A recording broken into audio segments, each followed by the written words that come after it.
Chapter की starting में हम जीशा को देखते हैं जो कि सोच रहा होता है कि इसने इस पूरे माले को बुक कर लिया है, यानी ये पूरा ऊपर का कमरा खाली है। कहीं ये ठर के मेरे साथ कुछ ऐसा वैसा करने का तो नहीं सोच रहा है ना। अब जीशा तुरंत ही शैनी से पूछता है कि तुमने मुझसे वादा किया था ना कि तुम कभी लिमिट क्रॉस नहीं करोगे, तो तुम अपने इस वादे से पीछे नहीं हटोगे ना। पर शैनी उसकी बातों को पूरी तरह से इग्नोर कर देता है और उससे कहता है कि तुम ड्रिंक करना चाहोगे। और जीशा तो तुरंत ही शैनी के नापाक इरादों को भाप लेता है और वो कहता है कि तुम मुझे पक्का ड्रिंक पिला करके कुछ गलत करना चाहते हो ना, तुम्हारे पक्का बुरा इंटेंशन है। फिर जीशा सोचने लगता है कि इस बेवकूफ को क्या लगता है ये मुझे 2 घूंट पिला करके मेरा फायदा उठा लेगा, इसे मेरे पास्ट के बारे में मालूम ही नहीं है। और हमें जीशा के पास्ट का सीन दिखाया जाता है और जीशा कहता है कि अपने कॉलेज के दिनों में तो मैं देसी दारू को एक घूंट में ही गटक जाया करता था। इस आदमी को क्या लगता है ये छोटे से ग्लास से मुझे नशे में ले आएगा। और फिर हम जीशा को देखते हैं कि जो एक ही सांस में पूरा मटका अपने पेट में खाली कर चुका होता है और लोग उसे काफी ज्यादा चेयर कर रहे थे, जिस पर जीशा कहता है पर जब भी बात आती है विदेशी दारू की, बस वहीं पे मेरा बंटा धार हो जाता है, क्योंकि मुझे जब भी विदेशी वाइन पीने को मिलती है मैं उल्टी कर करके परेशान हो जाता हूँ, क्योंकि मुझे वो हजम ही नहीं होती और मैं तुरंत ही नशे में चढ़ा जाता हूँ। हम शैनी को देखते हैं जो कि जीशा को ताना मारते हुए कहता है, तो बच्चे बताओ क्या तुम इसमें भी दूध मिलाकर पीने वाले हो। इस पर तो जीशा तुरंत ही चिढ़ करके कहता है कि मैं एक घूंट भी नहीं पीने वाला, अपनी बोतल अपने पास रखो, डालो अपने पीछे वाली जेब में। इस पर शैनी हंसने लगता है, तुरंत ही उसे पानी का ग्लास भर के देता है और कहता है तो ठीक है चलो पानी पी लो। पर पानी देने के नाम पर शैनी उसे अपनी बॉडी दिखाकर सेड्यूस करना चाहता था, जहाँ हम जीशा को देखते हैं जो कि काफी अच्छे से सेड्यूस भी हो रहा होता है। वो धीरे धीरे अपना हाथ आगे बढ़ा रहा था और उसे काफी ज्यादा लालच भी आ रहा होता है। वो पानी का ग्लास तो पकड़ लेता है पर उसके हाथ काफी ज्यादा कांप रहे होते हैं, इसलिए शैनी के हाथों में पानी गिर जाता है तो वो तुरंत ही माफी मांगता है। शैनी तो अपनी जगह पर बैठ जाता है और जो जीशा होता है वो तुरंत ही टॉवल पेपर उठाने लगता है और फिर वो तुरंत ही उसके हाथों के पास जाने लगता है, जहाँ शैनी तो आराम से बैठा होता है और कहता है चलो इसे पूछो। इस पर जीशा तो तुरंत ही गुस्सा को सोचने लगता है कि ये राते की तरह कुछ ज्यादा नहीं फैल रहा। फिर जीशा तुरंत ही उसके हाथ की और उसकी बॉडी की तारीफ करने लगता है कि ये कितना ज्यादा खूबसूरत है। वो कहता है कि भगवान सच में भेदभाव करते हैं, वरना कुछ लोगों को इतना अच्छा चेहरा और इतने अच्छे पैसे देकर वो कैसे भेज सकते हैं। तभी वो नोटिस करता है कि शनि के हाथों में एक टैटू था।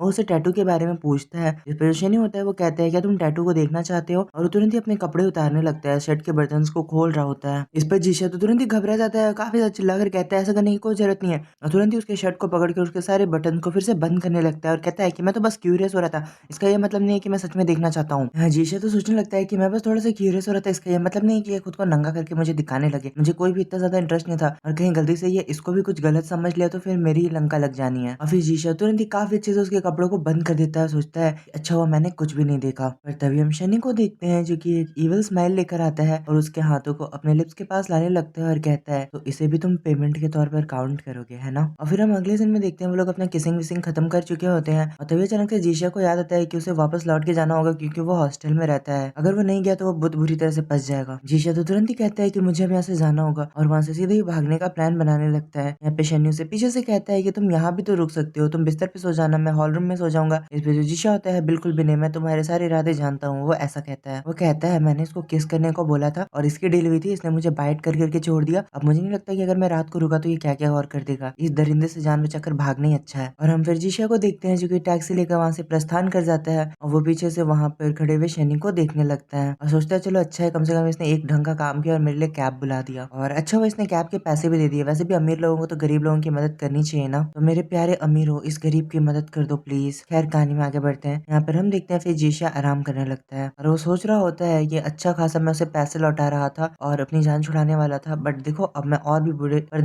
भी बुरे जाल में फंस चुका हूँ। और फिर तुरंत ही स्माइल करते हुए सोचने लगता है पर कोई दिक्कत नहीं, ये सब काफी है क्योंकि मुझे इसके काफी अच्छे पैसे मिल रहे हैं, और इसके अलावा मैं तो स्ट्रेट हूँ, स्ट्रेट ही रहूंगा ना, तो ये केस वगैरह से कोई फर्क नहीं पड़ने वाला। तभी हम देखते हैं अचानक से जो टैक्सी ड्राइवर होता है उसकी आंखें चमक जाती है और वो तुरंत ही कहता है यंग मैन तुम्हारी गर्लफ्रेंड तो काफी ज्यादा खतरनाक है, देखो तुम्हारा क्या हाल क्या है उसने। जीशा उससे पूछता है कि आखिर मेरा क्या हाल हुआ है, तो वो आदमी कहता है जरा अपने गले की तरफ तो देखना। हम जीशा को देखते हैं जो कि जैसे ही अपना कैमरा खोलकर अपने गले की तरफ देखता है वो बहुत बुरी तरह से हैरान हो जाता है, क्योंकि जो शैनी होता है उसने बहुत ही बुरी तरह से उसे काट रखा होता है और काफी ज्यादा दाग पड़ चुके थे उसके गले पर। वो चिल्लाकर कहता है गधे के बच्चे किस करना तुम्हारे लिए काफी नहीं था कि तुम अपने दांत भी यहाँ पर गड़ा चुके हो। और टैक्सी ड्राइवर तो काफी ज्यादा हंसने लगता है और जीशा को बेचारे को काफी ज्यादा शर्म आ रही थी। अब अगला सीन स्टार्ट होता है, हम असेंबली का सीन देखते हैं। जीशा अपने गले पे पट्टी बांध कर आया होता है, तभी वहाँ पे उसकी सीनियर आ जाती है जो कि ये सब नोटिस कर लेती है और कहती है शाओशिया तुम यहाँ पे क्या कर रहे हो और तुमने ये गले पर क्या पहन रखा है, तुम्हारे गले पे क्या हुआ। इस पे जो जीशा होता है वो सोचने लगता है कि मैं एक पूरी तरह से पागल इंसान बन चुका हूँ जो कि गर्मी में पट्टी लगा कर घूम रहा हूँ, पर मैं किसी को ये बता भी नहीं सकता कि मेरे गले पे आखिर क्या हुआ है, क्योंकि अगर मैंने इन्हें बताया तो मुझे खुद ही छत से कूद के जान देनी पड़ेगी, क्योंकि मैंने बता नहीं सकता कि एक पागल आदमी ने मुझे काटा हुआ है, तो मुझे कुछ अच्छा ही सोचना होगा। इसलिए वो तुरंत ही कहने लगता है कि पता नहीं बस कल गलती से मुझे एक पागल कुत्ते ने आकर काट लिया, तब से मुझे गले पे ये बांध कर घूमना पड़ रहा है। इसलिए सीनियर आपको चिंता करने की कोई जरूरत नहीं है। पर अच्छा वो मैंने टाइम पर उस कुत्ते को देखा और डॉज कर लिया, वरना वो मुझे और भी बुरी तरह से काट सकता था, तो मैं भागकर अपने घर आ गया। इस पर वो सीनियर उससे कहती है तो तुम्हें रेबीज का इंजेक्शन तुरंत ही लगवा लेना चाहिए। इस पे जीशा कहता है कि हाँ बिल्कुल, मुझे जैसी टाइम मिलेगा मैं लगवा लूंगा। इसके बाद तभी हम देखते हैं सीनियर कहती है वैसे अपने पीछे देखो, मिस्टर शेन कब से वहाँ पे खड़े हैं, शायद उन्हें तुमसे कुछ बात करनी होगी, जरा पीछे मुड़ना। यहाँ पर हम जीशा को देखते हैं जो कि सोचता है फिर से आ गया, और हम देखते हैं शेन वहाँ पे पीछे ही खड़ा होता है और वो आके तुरंत ही कहता है मैंने सुना कि हमारे प्यारे जीशा को चोट लगी है, तो मैंने सोचा कि क्यों ना उसे आकर देख लो। जीशा बेचारा तो काफी ज्यादा घबरा जाता है कि चलो एक बार फिर से ये मुसीबत उसके गले पड़ चुकी है। यहाँ पे फिर हम देखते हैं कि वो जो सीनियर होती है वो सोचने लगती है क्या ये दोनों एक दूसरे को जानते हैं। यहाँ शनि तो काफी प्यार से जीशा की तरफ देख रहा था और जीशा भी ब्लश कर रहा होता है। यहाँ पर जो सीनियर होती है वो कहती है अच्छा ठीक है जीशा, तुम जल्दी से जल्दी डॉक्टर के पास चले जाना।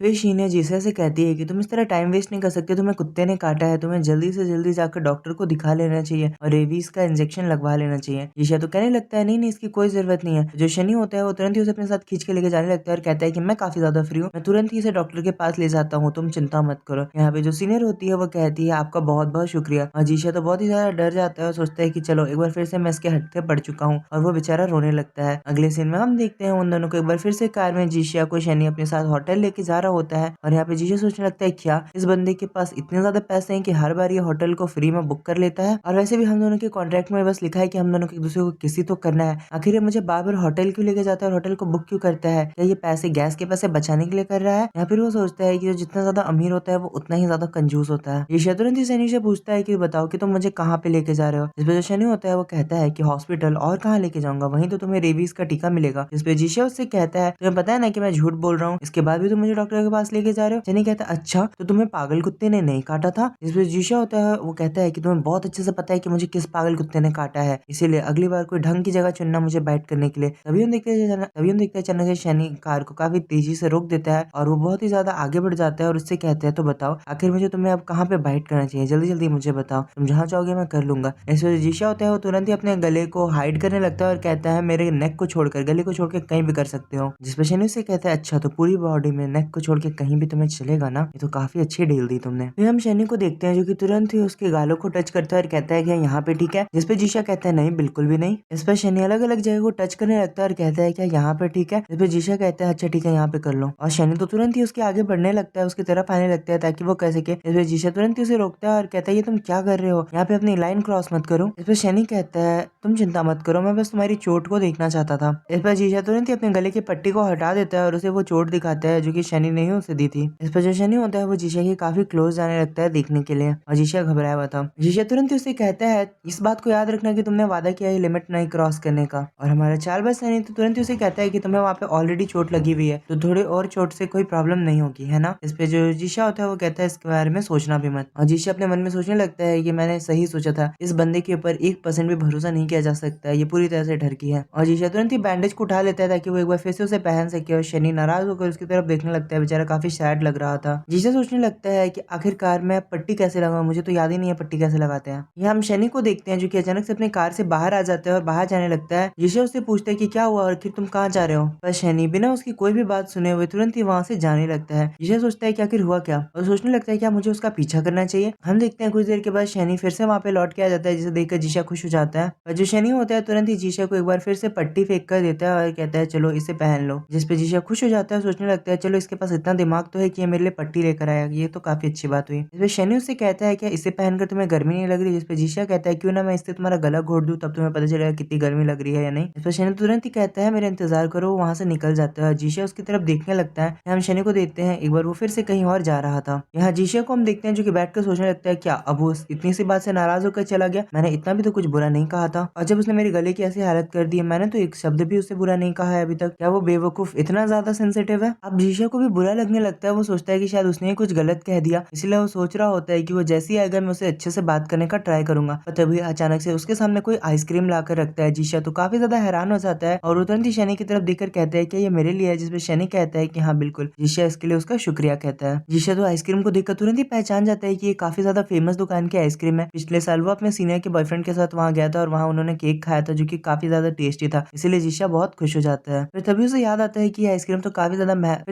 आता है कि आइसक्रीम तो काफी ज्यादा महंगी होती है, वो सपना भी नहीं देख सकता इसे खरीदने का। पर अभी वो जैसे ही इसका एक बाइट लेता है उसे ये काफी ज्यादा पसंद आती है। यहाँ जो शनी होता है वो तुरंत ही जीशा को स्माइल करते हुए देखने लगता है बहुत ही ज्यादा प्यार से। इस पे जीशा कहता है ये आइसक्रीम तुमने मुझे ऑलरेडी दे चुकी है, तो मैं इसमें से तुम्हें बिल्कुल भी हिस्सा नहीं देने वाला, अगर तुम्हें चाहिए तो खुद का जाकर लेकर आओ। इस पर शनि तो उसकी तरफ देखता है और कहता है कि नहीं, मुझे ये वाली आइसक्रीम नहीं खानी है। यहाँ जीशा उसकी बातों को ध्यान नहीं देता और वो अपनी आइसक्रीम को खा रहा होता है, और अपनी आइसक्रीम को खा लेने के बाद वो काफी ज्यादा खुश हो जाता है। फिर हम देखते हैं वो दोनों कार से उतर जाते हैं। हम जीशा को देखते हैं जो कि खुश हो जाता है और सोचता है कि ये आदमी इतना भी बुरा नहीं है, और शनि भी उसकी तरफ देख रहा होता है। फिर वो तुरंत ही जीशा के प्रति अपना हाथ बढ़ाता है, जिससे जीशा फिर से एक बार डर जाता है, और शनि उसके होठों से आइसक्रीम को निकाल लेता है और फिर उसे ही टेस्ट करके बोलता है कि ये तो काफी ज्यादा स्वीट है। जीशा उससे कहता है कि तुम एक नंबर के बेशर्म हो। और तभी हम अचानक से देखते हैं कोई जीशा का नाम पुकारता है। जीशा तो काफी ज्यादा घबरा कर पीछे पलटता है, और हम देखते हैं वहां से उसकी सीनियर ही आ रही होती है, और वो कहती है कि तुमने इतनी जल्दी रेबीज का टीका लगवा भी लिया। इस पे जीशा कहता है कि हाँ बिल्कुल। इस पे सीनियर कहती है चलो अच्छी बात है, साथ में चलकर कुछ खाते हैं। और यहाँ पे सीनियर सोचने लगती है वैसे ये हमारा नन्हा प्यारा हार्ड वर्कर जूनियर काफी ज्यादा अच्छा, बहुत ही ज्यादा क्यूट है, दूसरे लड़कों की तरह नहीं है जिसे जब भी मैं काम देती हूँ वो तुरंत ही बीमारी का बहाना लगाकर भाग जाते हैं। और सीनियर कहती है चलो मेरे नन्हे प्यारे जूनियर, आज तुम्हारी ये सीनियर तुम्हें ट्रीट देगी। यहाँ पे जीशा उसे थैंक यू कहता है, पर वो सोच रहा होता है कि इतनी खूबसूरत लड़की के साथ अगर मैं डेट पर जा रहा हूँ, यानी कुछ खाने भी जा रहा हूँ, तो आखिर मैं उसे पे करने कैसे दूंगा। और वो काफी ज्यादा खुश हो जाता है क्योंकि उसे अपने सीनियर के साथ खाना खाने को मिलने वाला था, ये भूल करके उसके पीछे ही शैतान खड़ा है। और वो शैतान पीछे से सवाल करता है क्या तुम दोनों इतने ज्यादा क्लोज हो। और यहीं पे ये चैप्टर खत्म हो जाता है। आई होप गाइस आपको पसंद आया होगा। मिलते हैं अगले चैप्टर के साथ। Thank you for watching. Good bye.